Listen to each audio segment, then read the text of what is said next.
We're in cut and grind, yeah? Cut and grind. Cut and grind, so you can have a coffee and a haircut. You can have a gin if you want, love.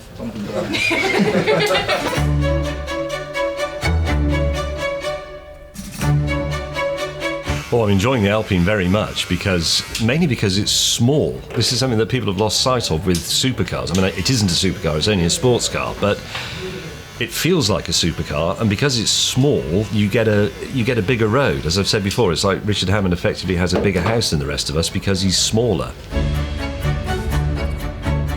All of season 3 was stressful.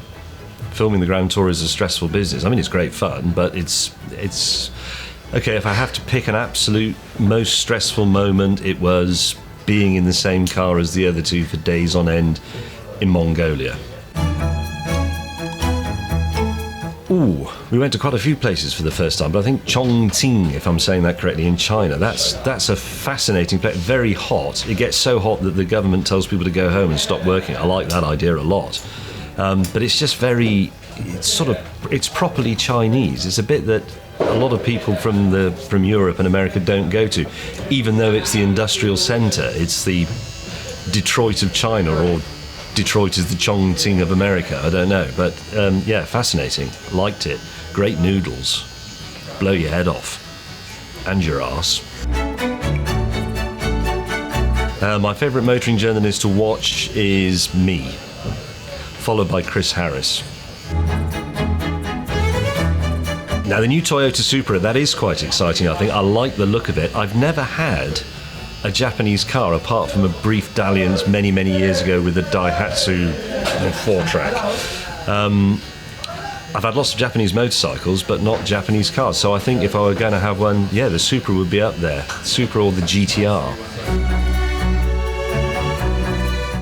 To be honest, I'm not mad on the idea of rebooting old cars. I don't like retro design. It's my main complaint about the Alpine. I wish they hadn't made it look like something from the 60s, because they've built a new car. They've taken a very intelligent, contemporary approach to it. Low weight, modern materials, connectivity, downsizing the engine, turbocharging, all these brilliant things. And then they try and make it look like something for the 60s, so it's for people who can't move on. Move on, everybody.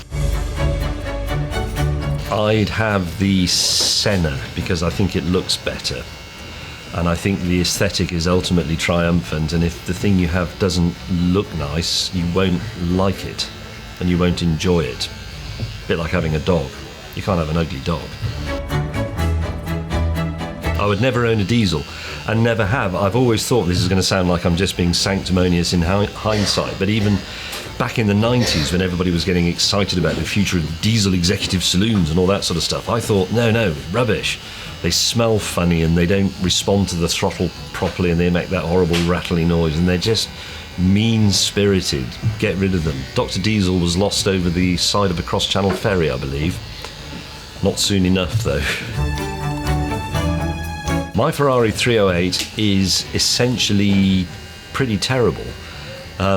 Because old cars are. It's just a sad fact, really, and it's a lovely objet. I think it's a fabulous piece of styling, one of the best they ever did, and it's nice to look at, it's nice to contemplate, it's nice to smell, and it's quite pleasing to sort of fiddle with. But as a car, it's amazing how hopeless it is. It is a Ferrari, but you'd be better off in a mid-range Golf. Absolute preference is mid-engined, because there's a part of you instinctively knows that that's dynamically correct, and that makes a car feel more special. I don't actually own a front-engine car. All my cars are mid or rear-engined, and I'm including the BMW i3 in that because the electric motor is essentially in the back. That's a rear-engine car. The new Suzuki Jimny is rather a special thing, actually. I've had a good drive in it. It's good-natured. I've got a bit of a thing for small Suzukis because I like the Celery and I like the Ignis and I like the Swift. The only thing I would say is that if you're going to buy the Jimny as a bit of a fashion statement, which I'm sure most people will, and you're only going to use it on road, it will be good off-road because those little Suzukis always are, but if you're just going to use it on-road, I'd put some different tyres on it so that they feel slightly less squiffy and don't make that sort of off-roady drrrr noise. But apart from that, I think it's terrific. The thing I dislike most about cars is that they're clutter. The problem with cars has always been that when you're in them, when you're using them, they're great and useful. As soon as you stop using them, and most of the time you're not using them, they are in the way. They take up a lot of space and they're untidy. So if you could have a sort of collapsible car, or a, you know, if it could be transformed into a lamppost or something whilst it wasn't in use, that'd be great. I have thought about this over the past few years, and it will happen quite soon. When I only have one car and I decide I'll buy something that sees me out, it will be a BMW 320i. It's elegant, tasteful, I like being in it, it's powerful enough, it's relaxing, it's comfy, it's well made, it's got just enough kit on it, it's not too expensive. It's the sort of car you'd get if someone was going to the supermarket and you said, "Oh, while you're out, could you pick me up a car?" Favourite social media platform? That's quite a tricky one. Is it Instagram? Is it Twitter? No, it's DRIVETRIBE, because I own some of it. Cars are better now. Everything is better now. The cars are better, the food is better, the weather is better, I believe, interior design is better, the shape of people's bones is better. It's all better now. You shouldn't try and kid yourself that anything was better in the olden days, because it wasn't. And the world has never been going to the dogs. Every generation says it, but if it were true, we'd be there by now. There are no dogs. My favourite normal car at the moment, by normal car I presume you mean affordable, everyday hatchback or something like that. Suzuki Swift. I'd have to say that the best car I drove last year was the Alpine, because I then went and bought one. And I didn't buy any of the other ones I drove. I didn't buy the Lancia Gamma Coupe, for example. We sold it again. So yeah, Alpine, it's great. That's a bit like saying which is the worst venereal disease. They're all pretty bad.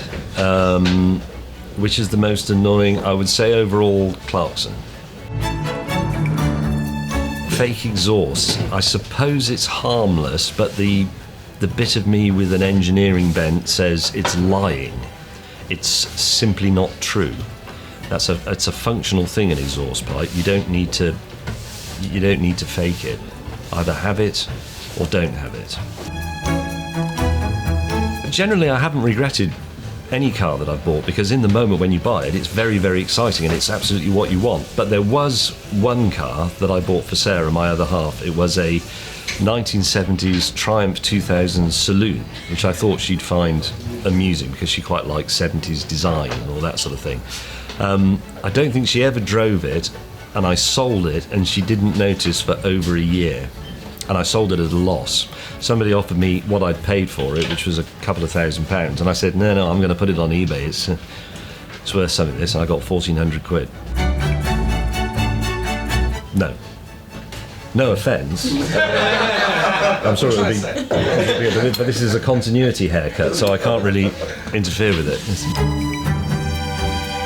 If you do want to trim, this is an excellent place to come. Cut and Grind. You get a cup of coffee and a haircut and other things in the basement, apparently. Is that right? Yeah.